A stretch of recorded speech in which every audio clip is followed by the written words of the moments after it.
दोस्तों नमस्कार, स्वागत है आप सभी का। एक बार फिर से आई चलते हैं राजस्थान की 25 बड़ी और ताजा खबरों की ओर। लेकिन उससे पहले अगर आपने अभी तक इस चैनल को सब्सक्राइब नहीं किया तो सब्सक्राइब कर ले, जिससे कि आपको राजस्थान की ताजा खबर रोजाना मिलती रहे।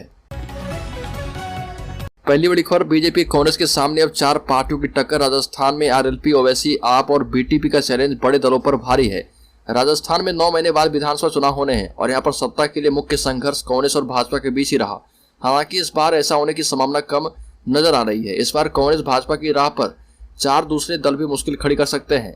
इन 4 पार्टियों के अपने अपने वोट बैंक और खास इलाके भी हैं। कांग्रेस के राजस्थान प्रभारी सुखजिंदर सिंह रंधावा के मोदी को खत्म करने वाले बयान पर सियासी घमासान शुरू हो चुका है। विधानसभा में जमकर हंगामा हुआ। कृषि और पशुपालन की अनुदान मांगों पर बहस के दौरान रंधावा के बयान पर बीजेपी विधायकों ने वॉकआउट किया। अनुदान मांगों पर बहस के दौरान सतीश पूनिया का भाषण खत्म होते ही बीजेपी ने अचानक रंधावा के बयान का मुद्दा उठाकर हंगामा शुरू कर दिया और बीजेपी विधायक मदन दिलावर ने सदन में कहा कि राजस्थान में आतंकवादी घुस गए हैं और जनता आतंकित है। उस आतंकवादी ने कहा है कि मोदी को खत्म कर दो। राज्य के जयपुर जिले में सीएम के काफिले के सामने एबीवीपी के कार्यकर्ताओं ने किया प्रदर्शन। किया गया लाठीचार्ज। राजस्थान यूनिवर्सिटी के बाहर दोपहर अखिल भारतीय विद्यार्थी परिषद एबीवीपी के जुड़े छात्र अचानक सीएम गहलोत के काफिले के सामने आ गए। छात्रों के हाथों में काले झंडे थे और वो नारेबाजी करने लगे। हंगामा होता देख पुलिस ने लाठीचार्ज कर दिया और प्रदर्शनकारी छात्रों को खदेड़ दिया। पुलिस ने एबीवीपी की राजस्थान इकाई के अध्यक्ष भरत हुसैन यादव, सचिव रोहित मीना, देव पलसानिया, गुलजार मीना, मनु दाधिज को गिरफ्तार किया। किरोड़ी लाल मीना एसएमएस छोड़कर दिल्ली रवाना। इलाज में क्रूरता का आरोप है। भाजपा के राज्यसभा सांसद डॉक्टर किरोड़ी लाल मीना इलाज के लिए सवाई मानसिंह हॉस्पिटल छोड़कर दोपहर करीब 3 बजे दिल्ली रवाना हो गए हैं। उन्हें एसएमएस हॉस्पिटल प्रशासन ने दिल्ली रेफर नहीं किया। किरोड़ी लाल मीना खुद ही इच्छा से दिल्ली गए हैं। अब किरोड़ी लाल मीना एम्स में इलाज करवा सकते हैं। दिल्ली रवाना होने से पहले किरोड़ी लाल मीना ने सरकार पर उन्हें उनके इलाज में क्रूरता और लापरवाही बरतने के आरोप लगाए हैं।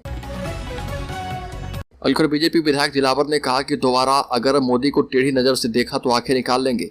साथ ही दोबारा कहा तो सरेआम चौराहे पर निपटेंगे। राजस्थान के प्रभारी सुखजिंदर सिंह रंधावा के द्वारा प्रधानमंत्री मोदी को लेकर दिए गए बयान पर राजनीति गर्मा गई है। बीजेपी के प्रदेश महामंत्री एवं रामगंज मंडी से विधायक मदन दिलावर ने तो विवादित बयान जारी कर दिया। दिलावर ने कहा कि गुंडागर्दी करके दोबारा मोदी की हत्या करने की बात कही तो सरेआम चौराहे पर निपट लेंगे। इतना ही नहीं, दिलावर ने कांग्रेस प्रभारी को गली का गुंडा तक कह डाला। कोटा जिले में नीट की छात्रा ने सुसाइड किया। टेस्ट में कम नंबर आने एवं हॉस्टल में सही खाना नहीं मिलने से तनाव में थी। कोटा के दादाबड़ी थाना क्षेत्र में एक कोचिंग छात्रा ने हॉस्टल में सुसाइड कर लिया। छात्रा बिहार की रहने वाली थी। कोटा में रहकर नीट की तैयारी कर रही थी। उसने हॉस्टल में फांसी लगा ली और 2 दिन पहले ही उसके परिजन उससे मिलने बिहार से कोटा आए थे। छात्रा संबुल परवीन बिहार के पश्चिमी चंपारण के बेतिया की रहने वाली थी। कोटा के बसंत बिहार इलाके में एक हॉस्टल में रह रही थी। पिछले साल ही उसने निजी कोचिंग में एडमिशन लिया था। राज्य के टोंक जिले में अपनी विभिन्न मांगों को लेकर रोडवेज कर्मियों ने धरना दिया। अपनी विभिन्न मांगों को लेकर रोडवेज कर्मियों ने बस स्टैंड पर 1 दिवसीय धरना देकर सरकार के खिलाफ प्रोटेस्ट किया। रोडवेज निगम को राज्य सरकार के परिवहन विभाग में समायोजित करने के साथ ही बजट में 1000 बसें सर्विस मॉडल पर लेने की घोषणा को वापस लेने, निगम में 10,000 पदों में से 5,000 पद भरने और पुरानी पेंशन योजना लागू करने और रोडवेज कर्मचारी को भी जुलाई 2016 से 7वें वेतन का लाभ देने समेत 10 सूत्री मांग रखी गई।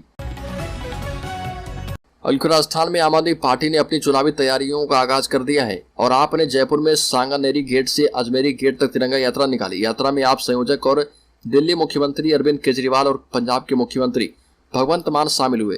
तिरंगा यात्रा के बाद अजमेरी गेट पर जनसभा में केजरीवाल ने कहा कि मैंने सुना है वसुंधरा राजे और अशोक गहलोत की अच्छी दोस्ती है। गहलोत पर आंच आती है तो वसुंधरा राजे ने पूरी पार्टी उनके लिए खड़ी कर दी। ऐसे ही जब बीजेपी राज्य पर कार्रवाई कर रही थी तो गहलोत ने कांग्रेस उनके लिए खड़ी कर दी। राजस्थान कांग्रेस के प्रभारी सुखजिंदर सिंह रंधावा के पुलवामा वाले बयान पर राजस्थान बीजेपी के अध्यक्ष सतीश पूनिया ने पलटवार किया। पूनिया ने कहा कि रंधावा ने पुलवामा हमले पर बयान देकर शहादत का अपमान किया है। प्रधानमंत्री के पद की गरिमा सहित पूरे देश को अपमानित किया। सतीश पूनिया ने कहा कि वो शायद आपके पार्टी के नेता राहुल गांधी के विचारों से मेल खाता है। जिस तरीके से वह विदेशों में जाकर देश की छवि को बदनाम करने की कोशिश करते हैं। बार बार शहादत का अपमान करना, देश का अपमान करना, देश के लोकतंत्र की मर्यादा का अपमान करना कांग्रेस पार्टी की फितरत हो चुकी है। राजस्थान में ब्राह्मणों ने ईडब्ल्यूएस के लिए मांगा राजनीतिक आरक्षण। आपको बता दें कि तिवाड़ी ने मंदिर अधिग्रहण पर कहा कि राज्य सरकार को मंदिरों का अधिग्रहण करने का कोई अधिकार नहीं है। पुजारी केवल ब्राह्मण ही नहीं बल्कि गुर्जर और राजपूत समेत अन्य समाज के लोग भी हुए हैं।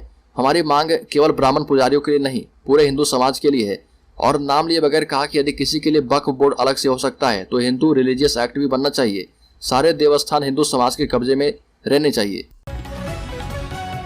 हल्की राजस्थान में गुटबाजी पर बीजेपी का एक्शन। अब प्रदर्शनों के लिए नेताओं को लेनी होगी पार्टी की मंजूरी। राजस्थान में वीरांगनाओं की मांगों को लेकर विरोध प्रदर्शनों के बीच सियासी संग्राम जारी है। वहीं बीजेपी ने तय कर दिया है कि अब किसी भी भाजपा नेता को संगठन की अनुमति के बिना विरोध प्रदर्शन करने की अनुमति नहीं दी जाएगी।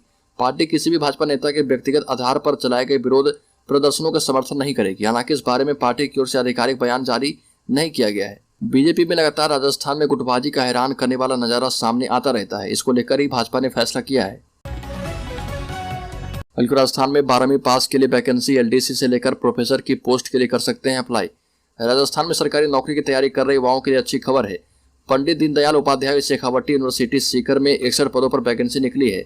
इसके तहत टीचिंग के 32 और नॉन टीचिंग के 29 पदों पर भर्ती की जाएगी, जिसके लिए 12वीं पास से लेकर ग्रेजुएट उम्मीदवार 24 मार्च तक यूनिवर्सिटी की ऑफिशियल वेबसाइट पर जाकर ऑनलाइन अप्लाई कर सकते हैं।